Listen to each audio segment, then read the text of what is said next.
Hello po muli sa inyong lahat.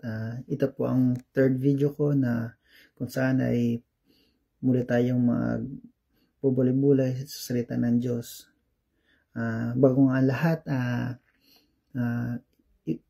babasahin ko sa inyo, i-share ko sa inyo ang verse na ating pagpubulay-bulayan sa sandaling ito. Ito po ay mababasa mula sa 2 Corinthians 5:17. Therefore, if any man be in Christ, he is a new creature. All things are passed away. Behold, all things are become new. Ang Panginoong Hesus ang mapagpala sa pagkakabasa ng kanyang buhay, banal, makapangyarihang mga salita. Abba Father, salamat muli sa pag-ibig mo na muli naming mararanasan sa gabing ito. Panginoong Hesus, salamat sa pagpapalang ito na ikaw, Panginoon, ay nandito, sinasamahan kami at tuturuan kami. O banal na Espiritu, aming Diyos, we surrender to you. Ikaw ang magturo, maggabay sa bawat isa. Prepare our hearts, Panginoon, our mind, our spirit sa mga bagay na iyong ipapahayag sa amin sa gabing ito. Mapatawarin mo kami, ang bawat isa sa amin, sa aming mga pagkakasala, maliit, malaki, sinasadya o hindi. Sanctify us with the blood of Lord Jesus and keep us filled with the Holy Spirit, Panginoon. Ako lamang ay gagawin mong daluyan ng iyong mga salita. Ikaw ang siya mangungusap sa bawat isa, maging ako'y tuturuan mo, Panginoon. Ianoint mo, Panginoon, ang aking mga dila, Panginoon. Itago mo lamang ako sa krus, Panginoon, ng Panginoong Hesus. At Panginoon, ikaw ang magturo sa amin sa bawat isa, Panginoon. Ama, salamat muli sa pagkakataon na ito na iyong salita ay siyang maibabahagi, Panginoon, sa bawat isa na makaririnig, makapanonood ng video na ito, Panginoon. Binabalik namin sa iyo lahat ng luwalhati, papurit, pasasalamat, in Jesus' mighty name. Amen and amen. Babasahin ko rin po sa Tagalog ang 2 Corinthians 5:17. Kaya't kung ang sinuman ay na kay Kristo, siya'y bagong nilalang, ang mga dating bagay ay nagsilipas na, narito sila'y pawang naging mga bago. Siguro nagtataka kayo, bakit itong si Junely dati hindi naman ganyan, loko-loko rin naman. Siguro, allow me to use this word, siraulo, o maraming ginagawa na makamundo rin naman dati, pero bakit ganyan siya ngayon?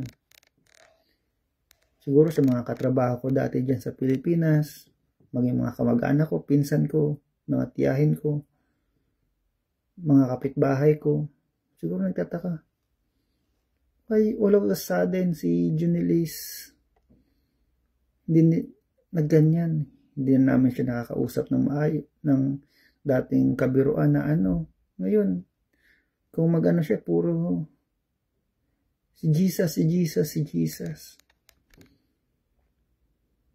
Alam niyo po, pinalaki po ako ni Mama Nelly. Siya po yung nagpalaki sa aming tatlong magkakapatid in a Christian way.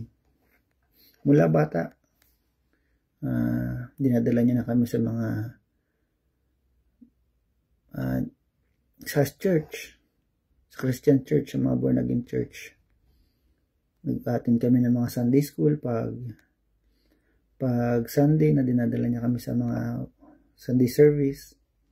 And then habang lumalaki, siyempre nagkakaroon ako ng sarili kong isip, nag-high school, nag-college, backslide. I am a backslider. Inaamin ko po talaga yan. Inuna ko yung sarili kong kagustuhan, yung sarili kong layaw. Yung mga gusto kong gawin, yun ang nagagawa ko. And umabot sa point na halos kinalimutan ko na sila habang nagtatrabaho ako sa Maynila hanggang nagkapag-asawa na ako. Ngunit, tulad ng pagtawag ng Panginoong Hesus kay Saul Pablo, pagtawag niya kay Jonah, dumanas din ako sa pagtawag na iyon. Sabi ng Panginoon, tigas ng ulo mo, Junel. Tinatawag kita pero ayaw mong lumingon, ayaw mong makinig, ayaw mong mag-surrender. And then come to the point na yung katigasan ko, pagmamataas ko, ayaw ko sa pagsunod sa Kanya, ayaw kong tugunin yung pagtawag niya. Dumating na nagkasakit ang tatay ko, si Papa Joel. Namatay siya sa cancer. And then there's a realization, yung katigasan ko, pagmamataas ko, hindi ko pala kayang i-handle na mag-isa.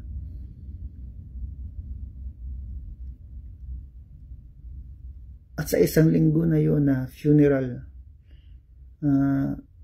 lamay doon sa amin sa probinsya sa Negros, nagsisink in sa akin yung katigasan ko. Nagsink in sa akin yung pagbabackslide ko. And then, habang pag sa Christian kasi, pag naglalamay, walang sugal yan. Walang mga inuman. Ang ginagawa kasi ng Christian way sa pag naglalamay is, doon sa amin, every night, every ministry ng church, kuwari yung youth, yung young adults, o yung mga intercessors, yung mans, or yung elders, gabi-gabi may tuka, may magsiservice, may speaker, may mag-i-exhort. Mas bumabalik na sa akin. Siguro yung mga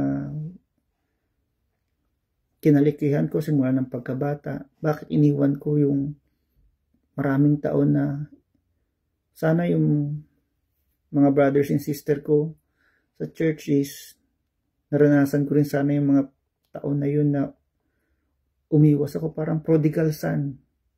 Kung sino po nakakaalam sa istorya ng prodigal son, ako, ganun po ako. Lumayo ako sa church, lumayo ako sa pamilya ko. And then hanggang sa nawala si Papa dahil sa cancer. Hindi lang realization sa physical na isipan, sa physical na puso, kundi yung realization spiritually. Pag tinawag ka ng Panginoon, hindi ka na makakatakas sa Kanya. Pag ginusto ka niyang tawagin, kahit gaano ka katigas, gaano ka kayabang, gaano ka mapagmataas. And I realized, tinatawag niya na talaga ako, hindi na ako makakaiwas. And then, isang gabi na yun, sabi ko sa Kanya, Panginoon, inaamin ko. I repented. Isang araw na yun habang doon kami sa probinsya, sa Negros, sabi ko, Panginoon, inaamin ko, backslider ako. Pinagsisihan ko lahat ng ito. Matanggapin mo ako, Panginoon, patawarin mo ako sa mga pagkakasala ko.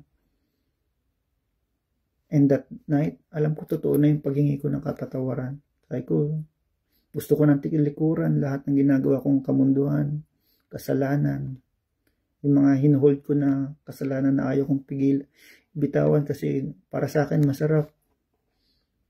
Pero yung realization na yun, sabi ko, I repent, Panginoon. Nagsisisi na ako. Tanggapin mo po ako, Panginoon. Bilang anak mo. Sabi ko, tinatanggap kita, Panginoon. Totoo na to. As my Lord and Savior. As my personal Lord and Savior. And alam ko sa araw na yun, alam ko totoo yung pagsisisi ko. Alam ko totoo yung pagtanggap ko sa Kanya bilang Panginoon at sariling tagapagligtas. At alam ko, tinanggap ko yung kapatawaran ng gabing yun.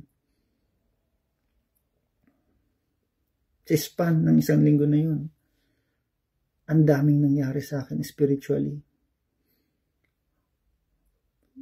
Malungkot yung puso ko dahil nasa bahay namin yung naglalamay dahil sa pagkamatay ni Papa, pero may ginagawa na pala ang Panginoon sa aking espiritu, sa aking pagkatao. Na yung dating pamumuhay ko sa kadiliman, ay aalisin niya ako. Binunot niya talaga ako sa kadiliman at dinala sa liwanag. Yung old creation na nandoon sa kadiliman, nilagay niya talaga sa ilalim ng kanyang glory, ng kanyang liwanag. Hindi ko mapaliwanag. Kasi kung akong gugustuhin ko yung, di ba, may term sa labas, gusto kong bumait pero hindi ko magawa. Kung sarili lang natin yung paasa natin na magbago, sabihin natin, hindi na ako iinom ng alak. Siguro kaya mong 1 linggo, 1 buwan, 3 buwan na hindi iinom. Pero pag wala kang guidance mula sa Panginoon, tulong mula sa Panginoon, hindi mo kayang gawin yan. Sabihin mo, hindi na ako mambababae, hindi na ako magsasabong, hindi na ako magwe-wedding, hindi na ako makikipag-chismis. Alisin ko na yung galit sa puso ko. Hindi na ako mangungopia sa school kung may estudyanteng nakikinig dito. Hindi na ako magnanakaw sa trabaho ng oras. O kung sa church, hindi na ako magbabackslide. Atin na ako noon. Pero kung sarili natin, hindi natin kakayanin yun. Alam mo kung sino pwede magbago sa'yo? Ang Panginoong Hesus lamang. The transforming power of the Lord Jesus Christ. Ang kagalingan magmumula sa Kanya. Ang kaligtasan magmumula sa Kanya. Ang kalayaan magmumula sa Kanya.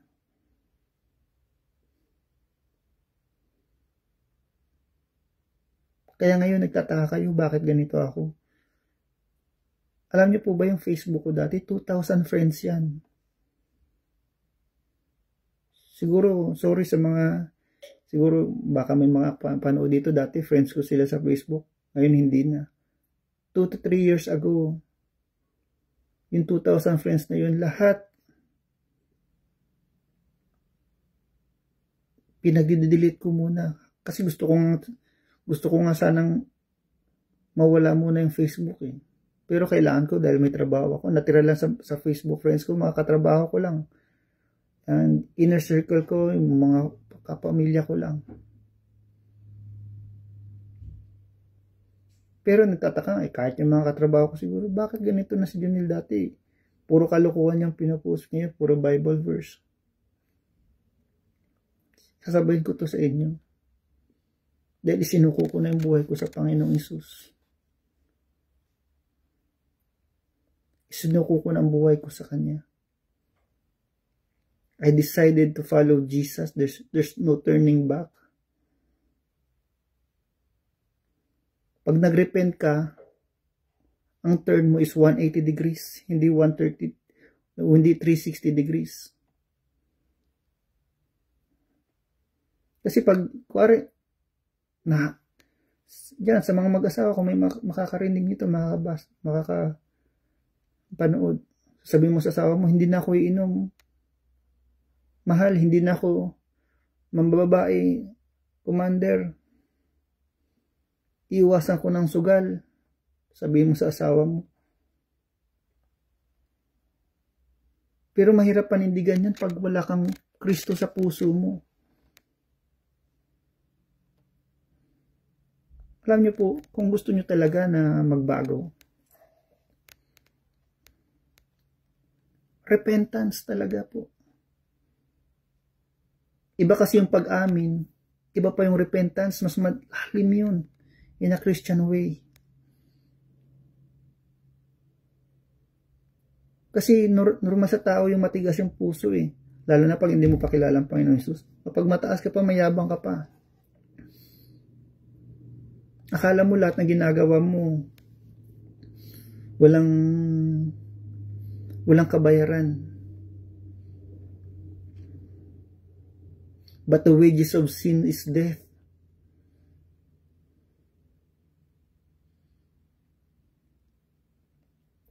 Dahil makasalanan tayo, mamamatay tayo.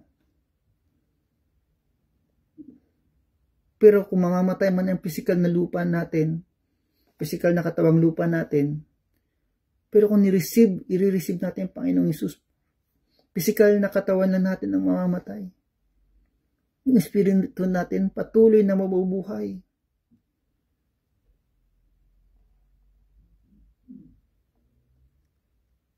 And now, babasahin ko muli sa inyo ang salita ng Diyos sa 2 Corinthians 5:17.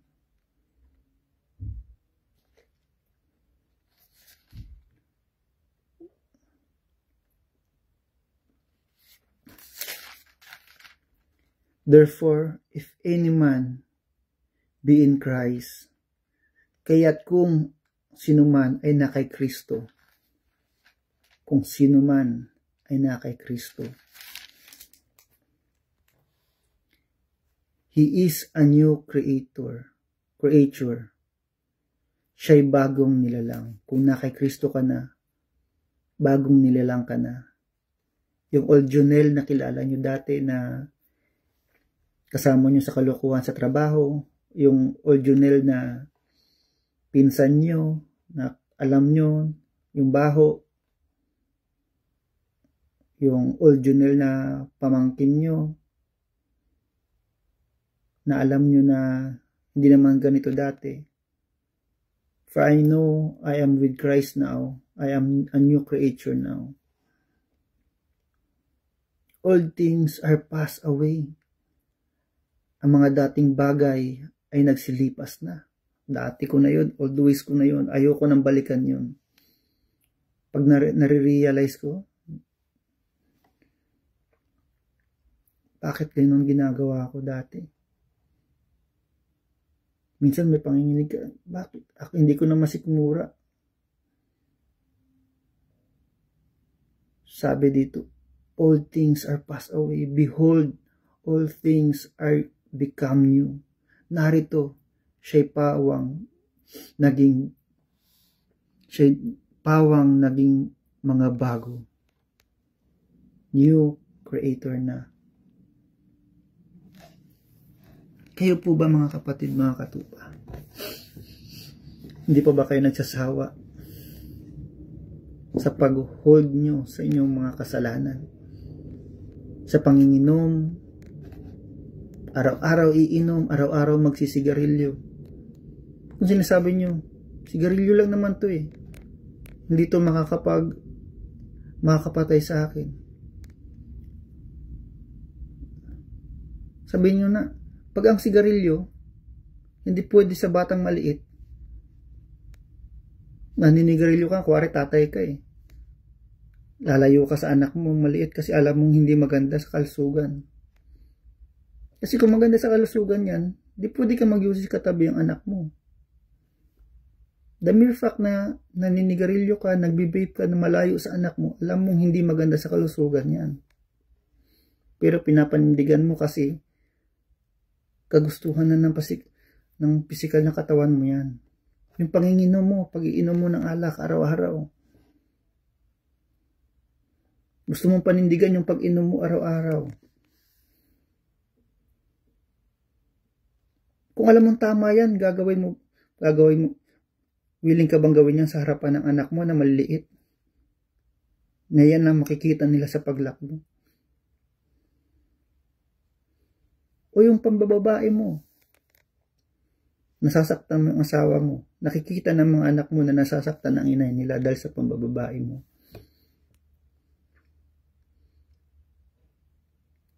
Hindi ka ba nagsasawa sa paggawa ng kasalanan yan?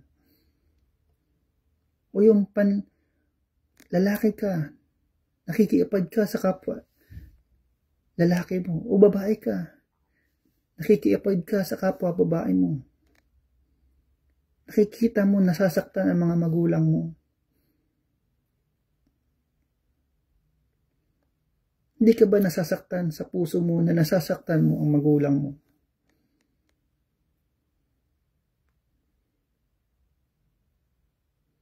Alam nyo, yung makakapagpalaya sa inyo sa kulungan ng kasalanan, ang susi ang Panginoong Hesus. He is the deliverer. Siya ang tagapagligtas. He is the Messiah. Parang siya yung ama doon sa prodigal son na story sa Bible.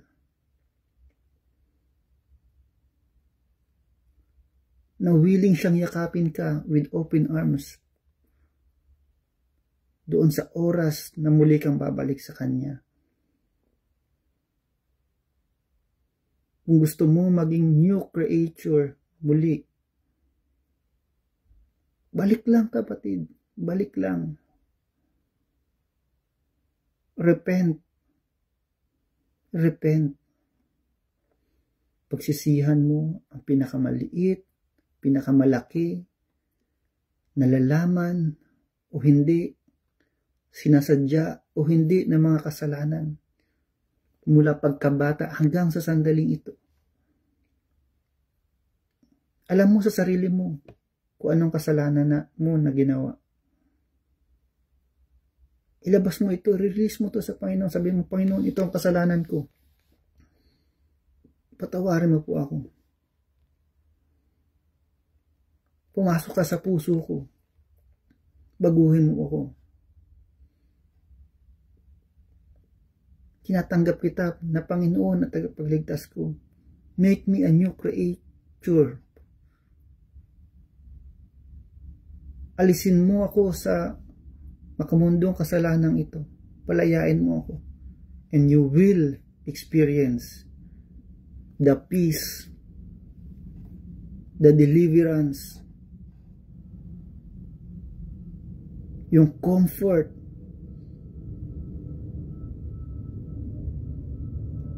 kapayapaan na hindi mo maipaliwanag sa puso.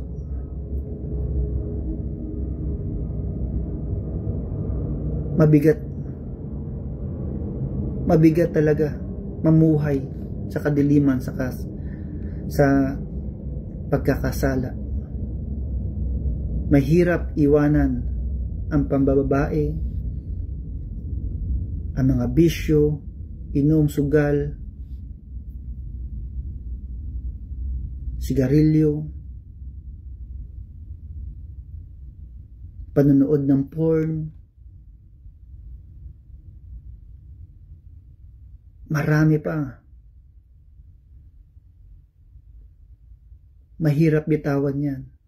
Pero walang imposible sa Panginoon. Lahat posible sa Kanya.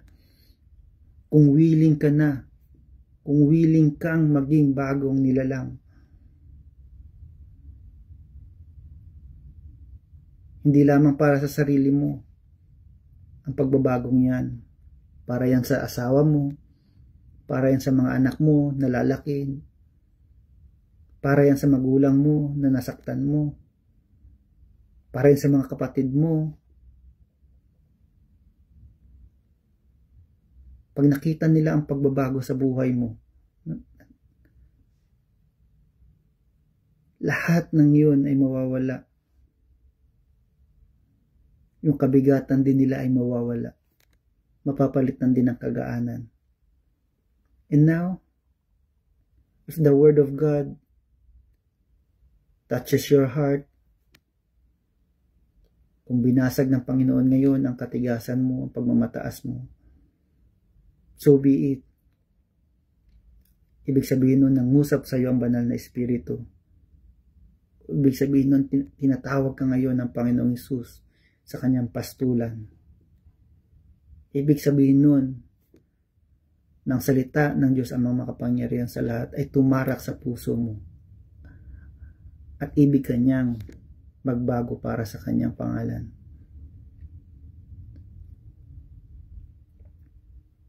Believing in God, believing with Christ, surrendering in the Holy Spirit, gains ang makukuha mo.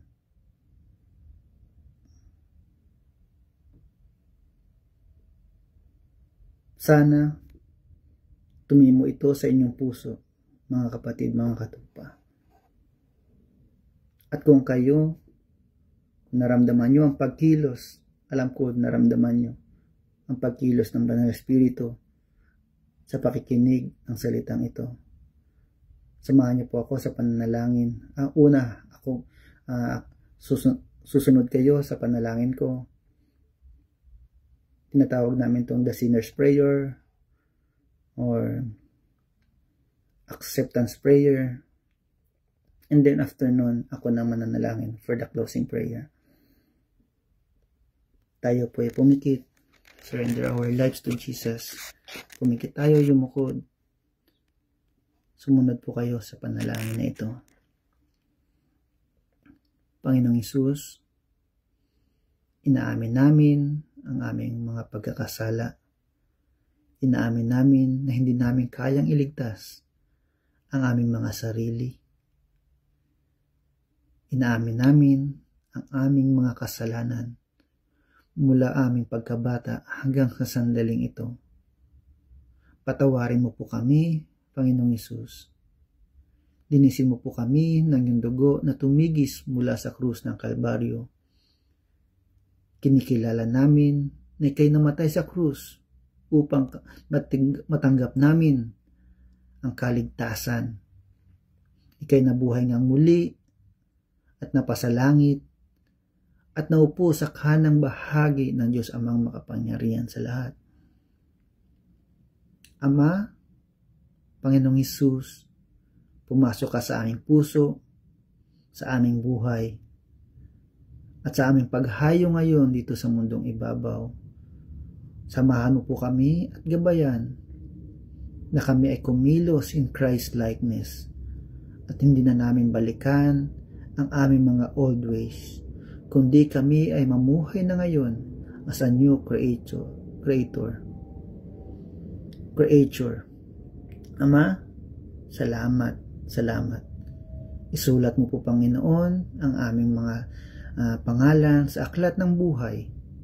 At alam namin, balang araw makakasama ka namin sa langit, kung saan luluwalhatiin ka namin, pupurihin kasama mga anghel diyan sa langit. Tinatanggap ka namin bilang aming Panginoon at personal na tagapagligtas. Ikaw ang siyang aming hari. Ikaw ang siyang aming Diyos, aming Panginoon at tagapagligtas. In Jesus' mighty name, our Lord and Savior. Amen and Amen. Ako na lamang po mananalangin. Panginoong Hesus, salamat muli sa pagkakataon na ito na ikaw'y nangusap sa bawat isa sa amin. Ako, silang lahat na nakapanood ng videong ito. Alam ko, Panginoon, nangusap ka sa bawat isa sa amin.